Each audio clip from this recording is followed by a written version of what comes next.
Oke, halo semuanya. Selamat datang di podcast Jurat. Oke, kira-kira di podcast sekarang ini kita bakal ngapain nih, Han? Dan ada siapa aja sih? Oke, Cahyadi. Jadi pada kesempatan kali ini kita akan membahas tahapan siji model.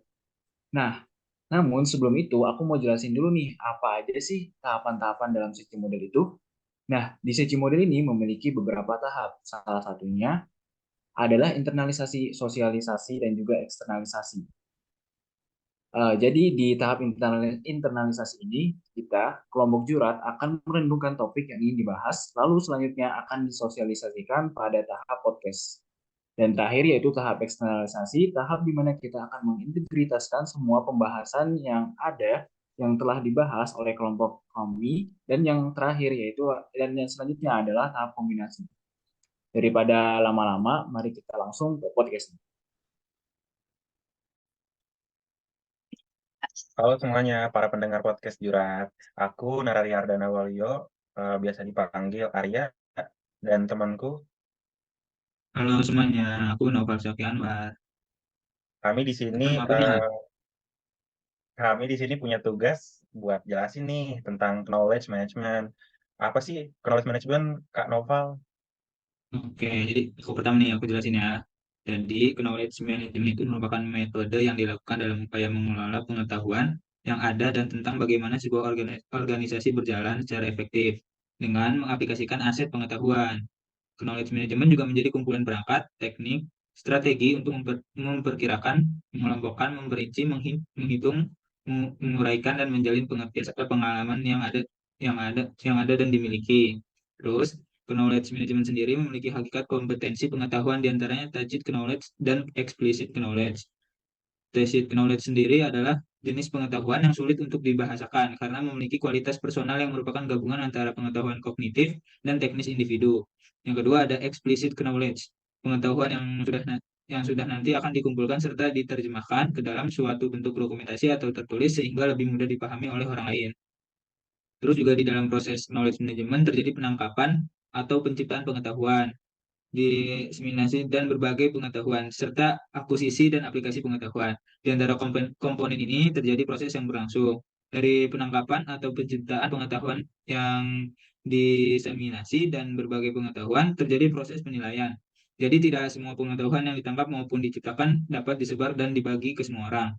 Pada komponen diseminasi dan berbagai pengetahuan ke akuisisi dan aplikasi pengetahuan, terjadi proses kontekstualisasi. Tidak semua pengetahuan dapat diakuisisi maupun diaplikasikan. Hal ini tuh tergantung dengan konteks dan kebutuhannya sendiri. Pada komponen akuisisi dan aplikasi pengetahuan ke penangkap dan atau penciptaan, pengetahuan terjadi proses pembaruan. Nah, terus tuh ada siapa sih pelaku pengembangan? Mungkin kamu bisa jelasin, Arya. Nah, itu guys, definisi dari knowledge management.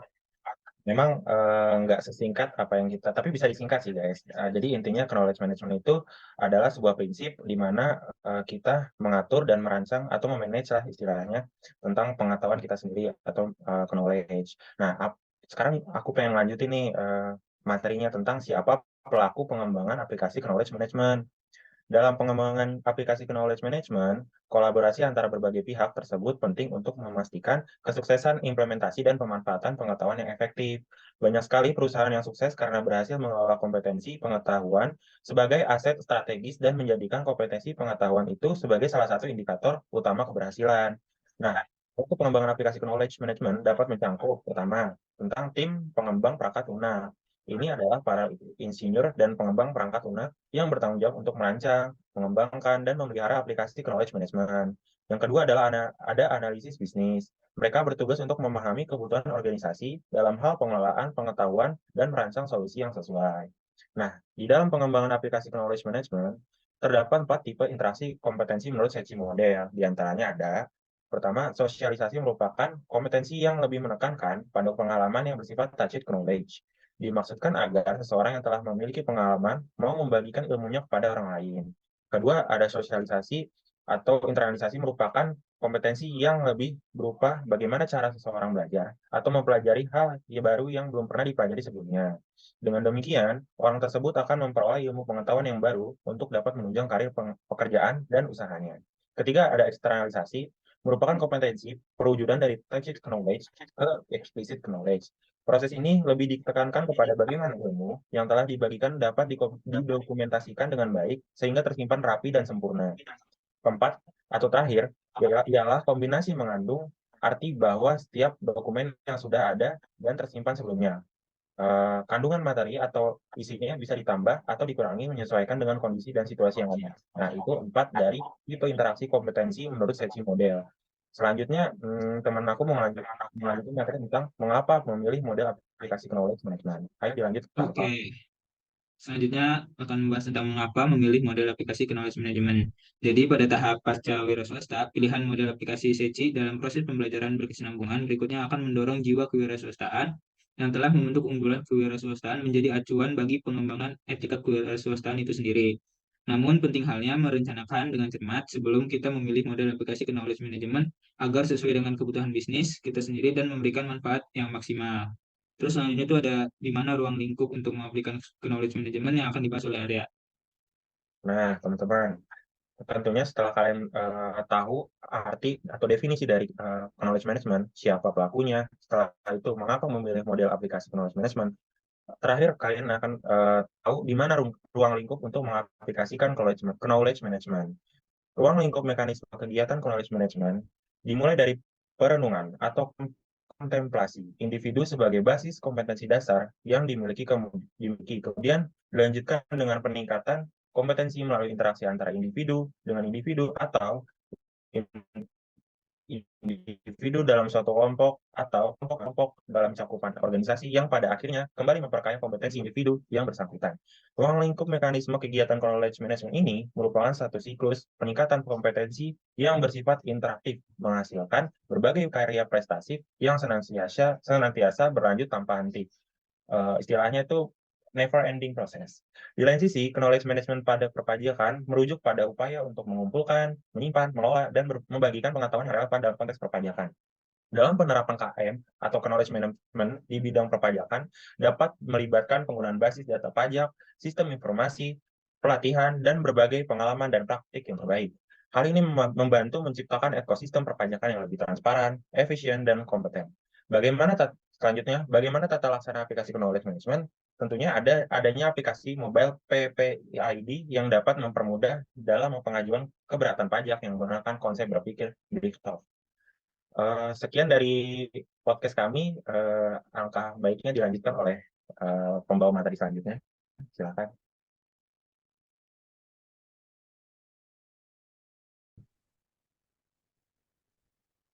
Oke, halo teman-teman podcast Jurat, kembali lagi bersama kami nih.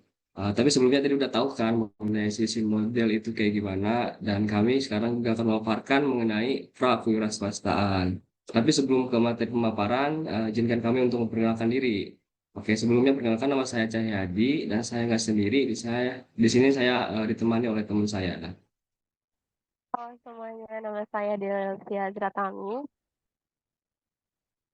Oke, langsung aja kali Del ya. Boleh langsung. Oke, yang pertama ada kewirausahaan. Nah, di sini saya akan menjelaskan mengenai deskripsinya dulu nih. Kewirausahaan berasal dari kata dasar kewirausahaan nih, yang berasal dari kata wira yang berarti berani atau swasta yang berarti berdiri sendiri atau mandiri. Nah, jadi kewirausahaan ini berarti berdiri sendiri. Namun dengan kata lain, wirausaha dapat diartikan sebagai perilaku dalam melengkapi keberanian untuk berdiri sendiri atau mandiri. Nah, yang kedua ada urgensi dan belantara inovasi. Nah, dalam hal ini tentunya diperlukan upaya untuk memperoleh nih pengetahuan dalam mengaplikasikannya serta memprakarsai suatu penilaian. Tentu dalam organisasi dan gambaran belantara inovasi ini sebagai inti dari jiwa kewirausahaan yang berhubungan dengan pengajuan keberatan. Yang pertama nih ada dua nih ada dua organisasi dan belantara inovasi. Yang pertama ada urgensi inovasi. Nah, apa sih urgensi inovasi itu? Nah, perlu kita sadari di dalam semua keadaan baik itu cara berpikir, cara tindakan, dan cara kerja yang masih em, menjaminkan perilaku kayak mindset yang terpenjara merupakan ketidakmampuan dalam menghasilkan sesuatu yang bersifat inovatif. Nah, perubahan yang harus diharapkan akan terjadi sepenuhnya harus didasarkan pada pemanfaatan inovasi. Nah, jadi inovasi menjadi suatu faktor penentu yang sangat penting atau urgen dalam menyikapi berbagai macam bentuk perubahan strategi yang diinginkan. Tentu berbagai macam bentuk perubahan strategi tersebut mencakup pula nih perubahan kompetensi dalam aplikasi dan prinsip-prinsip pembentukan jiwa kewirausahaan ke dalam bidang pengajuan keberatan. Nah, terus yang kedua ada belantara inovasi. Nah, apa sih yang dimaksud dengan belantara inovasi ini? Sederhananya gini, belantara inovasi dapat didefinisikan sebagai suatu upaya untuk melakukan perubahan yang diawali dengan pengamatan. Kemudian dilanjut dengan peniruan yang disertai suatu gagasan baru.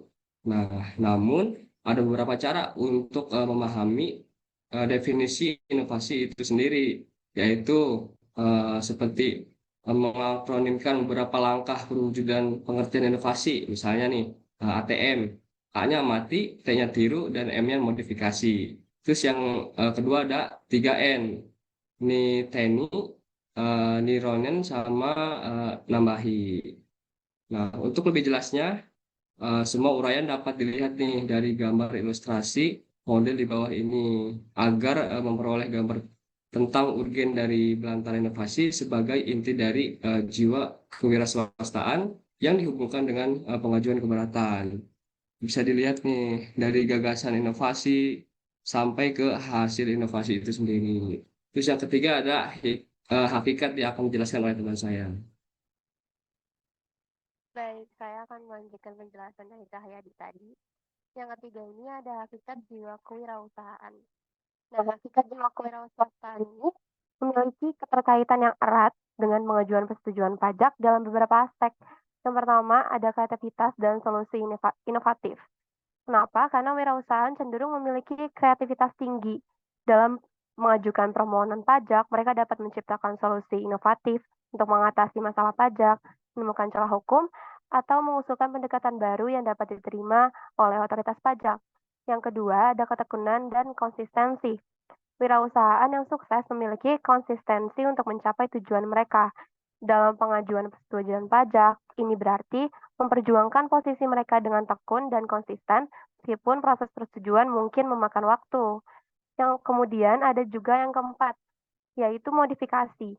Jadi, untuk memodifikasi pengetahuan dalam pengaplikasian, maka harus bersifat positif, yaitu yang pertama ada berpikir di luar kotak atau out of the box, yang kedua adalah melangkah satu langkah ke depan, atau one step ahead, dan yang ketiga, senantiasa melakukan langkah terobosan atau breakthrough.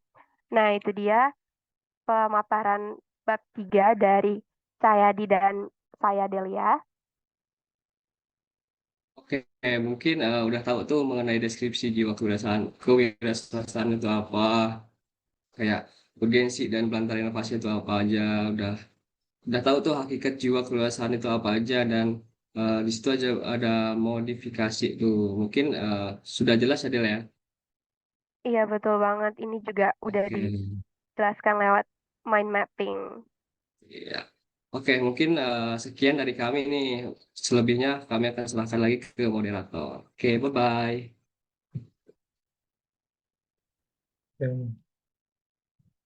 Oke Bintang, kita udah di tahap akhir nih, yaitu tahap eksternalisasi. Nah, kalau menurut kamu tuh tahap apa eksternalisasi itu apa sih? Jadi tadi kan udah podcast ya, udah seru banget nih kita ngobrol-ngobrol. Nah, aku tuh nangkepnya ada konsep manajemen pengetahuan.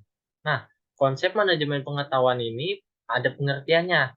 Di sudut pandang barat, konsep manajemen pengetahuan bersifat eksplisit, terlihat nyata, dan quantifiable atau dapat dianalisis dengan data. Sedangkan dari timur, bersifat tacit atau tidak terlihat nyata dan harus diekstrak dulu. Pelakunya yaitu saat proses internalization pribadi satu orang. Saat socialization, pihak internal tim. Saat externalization, pihak internal tim juga. Tapi saat combination, universal, bisa individu, bisa per tim. Keunggulan menggunakan knowledge management yaitu menjadi acuan bagi pengembangan etika kewirausahaan. Ruang lingkup dan waktunya yaitu ruangannya sejatinya tak terbatas sih pada siapapun. Namun, waktunya dibedakan menjadi 4. Yang pertama, internalization, artinya perenungan. Ruangannya tertutup dan pribadi satu orang. Socialization, artinya menyosialisasikan pengetahuan dan ide pribadi satu orang pada tim. Ruangannya tertutup dan pribadi tim saja. Externalization, artinya merefleksikan pengetahuan dan ide pribadi satu orang yang digabung menjadi satu ide dan pengetahuan inti tim. Ruangannya yakni hanya pihak internal tim.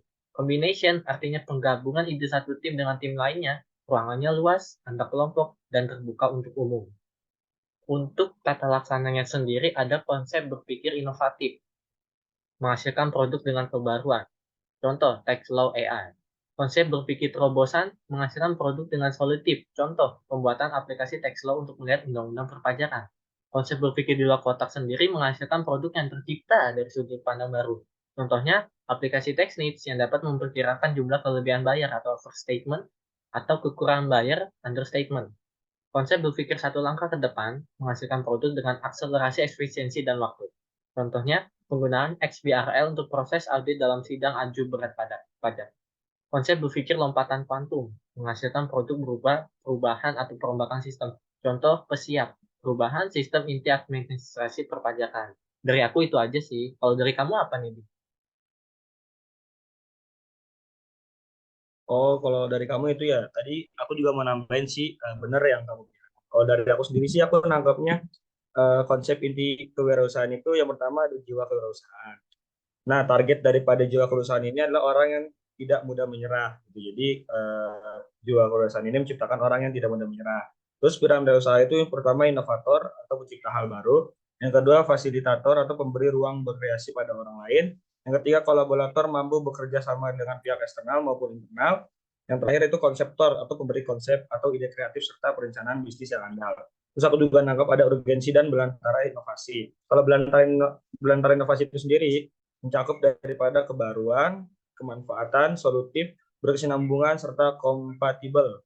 Inovasi tercipta karena tidak ada solusi untuk memecahkan belantara inovasi dalam suatu masalah tertentu. Contoh, overstand text. Terus yang kedua, aku nangkap juga ada jenis inovasi. Yang pertama itu teknologi, produk, proses, struktur organisasi, PSDM, metode, konseptual, dan hubungan. Terus langkah berinovasi itu aku singkat sebagai SLIM, yaitu Street Level Innovation Model, yaitu mencakup yang pertama gagasan inovasi, yang kedua rencana pelaksanaan inovasi, ketiga realisasi pelaksanaan inovasi, dan yang terakhir adalah hasil daripada inovasi itu sendiri. Mungkin itu aja kali ya dari aku.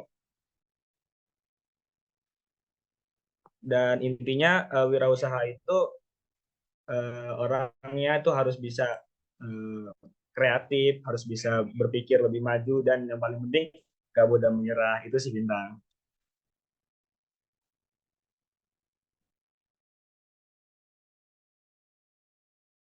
Oke, mungkin cukup sekian daripada tahap eksternalisasi ini. Jika ada kekurangan dan kesalahan, mohon buka pintu maaf dan sebesar-besarnya.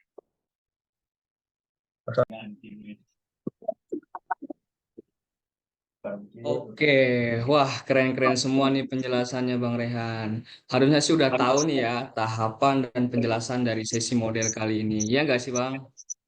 Iya, Oh iya, pastinya gak dari kerasa podcast nih ini kita udah di penghujung acara dan buat teman-teman juga jangan bersedih ya karena kita bakalan ada podcast lagi buat kedepannya. Jadi semuanya terima kasih ya udah menonton podcast kelompok curhat pada kesempatan kali ini. Oke, saya Cahyadi dan saya Raihan. pamit undur diri. Terima kasih. Dadah. Dadah.